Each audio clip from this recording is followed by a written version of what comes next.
Facial hair remove না করলে দেখবে মুখের বিভিন্ন অংশ কীরকম কালো কালো দেখায়, আবার মেকআপও কিন্তু ঠিকঠাক বসে না। তার জন্য ফেসিয়াল হেয়ার রিমুভ করা খুবই জরুরি।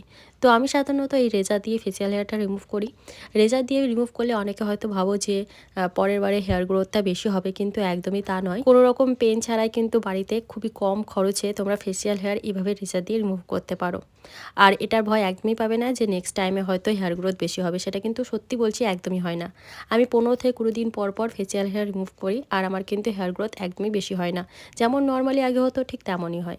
তো দেখো এখানে ফেসিয়াল হেয়ার রিমুভ করার জন্য প্রথমেই আমাদের লাগবে অ্যালোভেরা জেল। পুরো মুখে ভালো করে একটা মোটা লেয়ারের অ্যালোভেরা জেল লাগিয়ে তারপর ঠিক এইভাবে 45 অ্যাঙ্গেলে তোমাদের রেজারটাকে ধরতে হবে। তারপর ঠিক এইভাবে কিন্তু এই ফেসিয়াল হেয়ারগুলোকে রিমুভ করতে হবে।